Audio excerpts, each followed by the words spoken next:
신약성경 마태복음 21장 33절에서 46절까지 우리 한 목소리로 함께 봉독하겠습니다.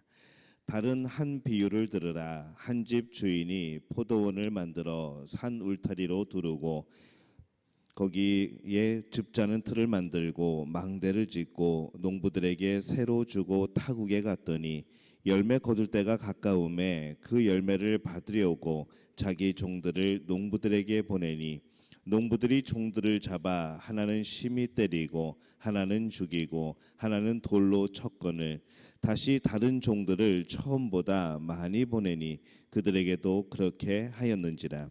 후에 자기 아들을 보내며 이르되 그들이 내 아들은 존대하리라 하였더니 농부들이 그 아들들을 보고 서로 말하되 이는 상속자니 자 죽이고 그의 유산을 차지하자 하고 이에 잡아 포도원 밖에 내쫓아 죽였느니라.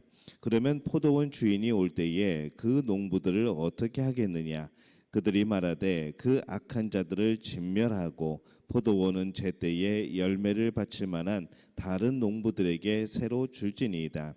예수께서 이르시되 너희가 성경에 건축자들이 버린 돌이 모퉁이의 머릿돌이 되었나니 이것은 주로 말미암아 된 것이요 우리 눈에 기이하도다 함을 읽어본 일이 없느냐.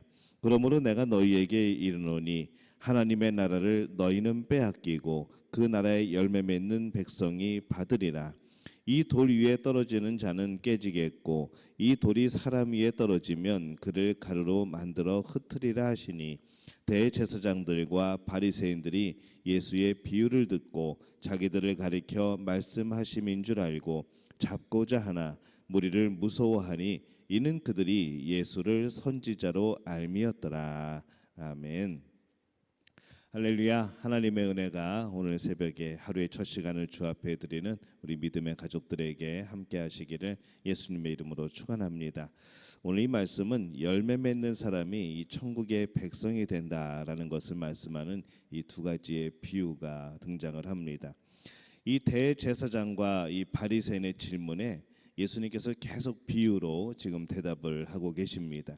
이번에는 포도원 비유를 말씀을 하시죠. 이 33절에 보면은 다른 한 비유를 들으라. 한 집 주인이 포도원을 만들어 산 울타리를 두르고 거기에 즙자는 틀을 만들고 망대를 짓고 농부들에게 새로 주고 타국에 갔더니 이렇게 말씀을 합니다.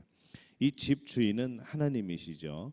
이 포도원은 이스라엘 백성들, 이 농부는 이스라엘의 교회 지도자들을 상징을 하고 있습니다. 이 하나님께서 이 대제사장과 이 바리새인들에게 또 이전에 많은 그런 이제 지도자들에게 이스라엘 백성들을 잘 양육하도록 그렇게 맡기시는 것이죠. 근데 이 이스라엘 백성은 하나님의 백성입니다. 하나님이 선택한 백성이고 하나님이 이끌어 가시고 주인 되는 백성이죠. 단지 잠시 지도자들에게 하나님께서 맡기신 그런 상황입니다.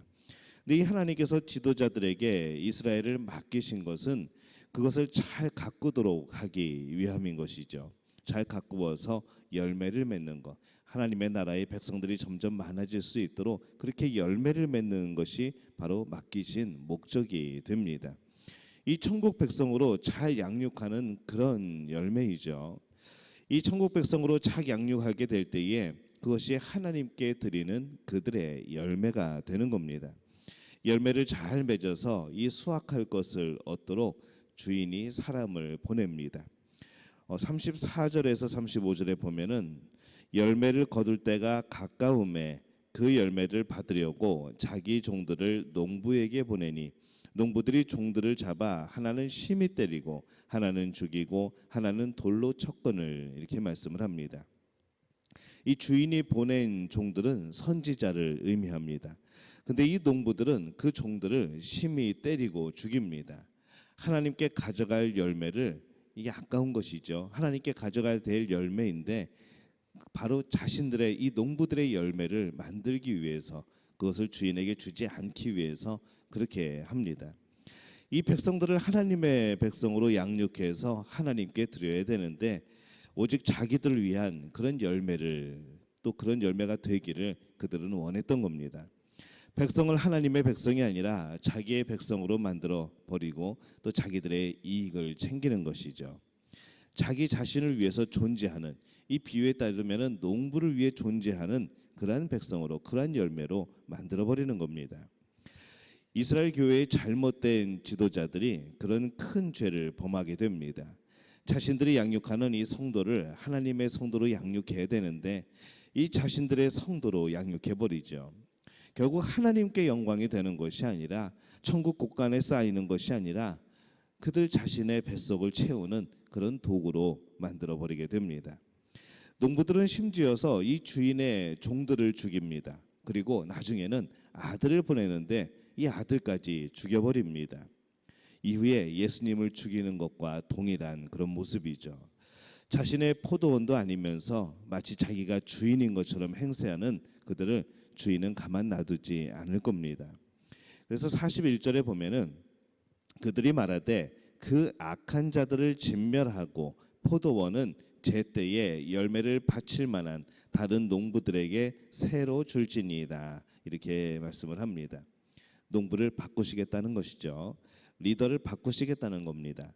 이스라엘의 종교 지도자는 그 위치를 잃어버리고 이제 예수님의 제자들이 그 위치를 차지하게 될 것이라는 것이죠. 오늘날도 마찬가지입니다. 하나님의 백성을 하나님의 열매로 드려야 합니다.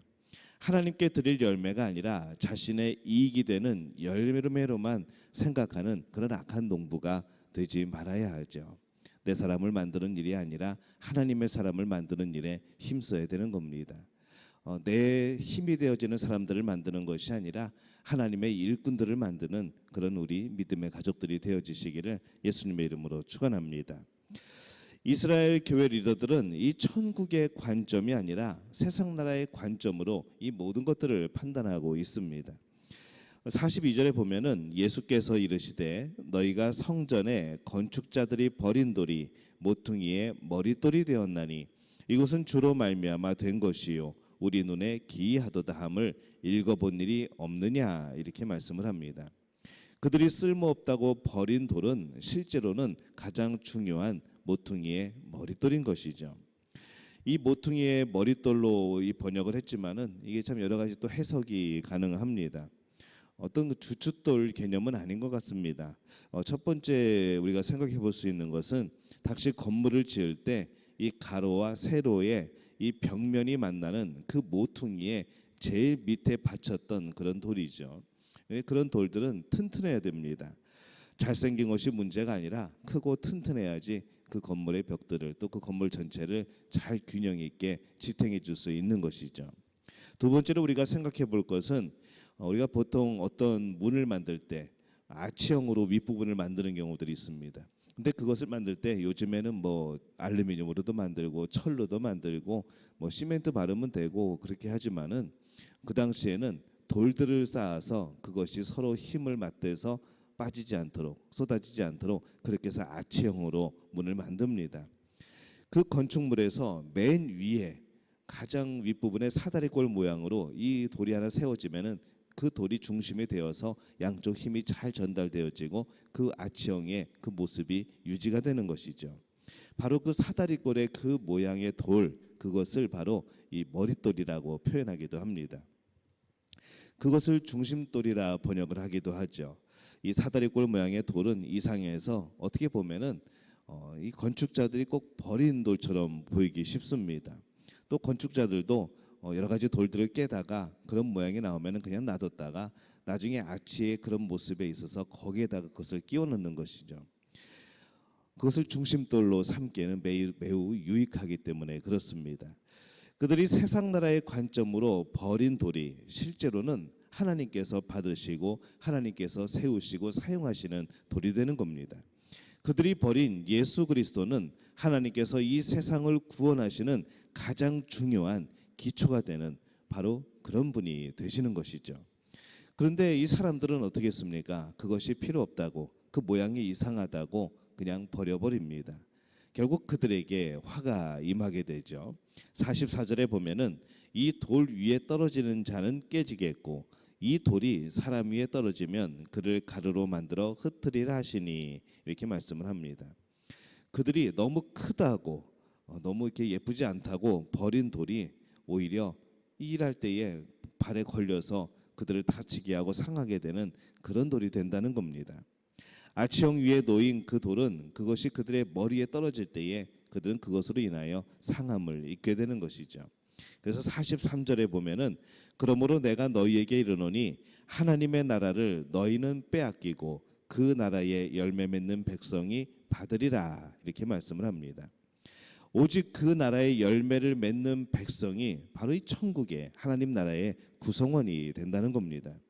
유대인이라고 또는 이방인이라고 천국의 백성이 되는 것이 아니라 오직 그 나라의 열매를 맺는 사람, 하나님 나라에 합당한 사람, 또 하나님 보시기에 합당한 사람이 바로 천국의 백성이 되어지는 것이죠. 리더의 이름을 가지고 있다고 천국 백성의 지도자가 되는 것은 아닙니다. 낮아져서 진정 천국인의 열매를 맺는 사람이 바로 진정한 천국 백성인 것이죠. 세상 나라의 관점과 이 돈과 힘으로 하는 신앙생활이 아니라 낮아짐으로 하는 그런 신앙생활이 되어야 됩니다. 여러분은 천국의 열매를 맺으면서 살아가고 계십니까? 이 땅에서의 삶을 하나님이 보실 때에 그것이 하나님 보시기에 합당한 삶이라고 여겨지시겠습니까?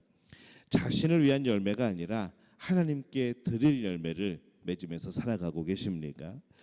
이 세상 나라 열매를 가지고 자랑스러워하지 말고 이 오직 천국의 열매를 맺기 위해서 더 낮아지고 더 섬기고 더 우리 자신을 하나님 앞에 거룩한 산제물로 드릴 수 있는 그런 우리 믿음의 가족들이 되어지시기를 예수님의 이름으로 축원합니다.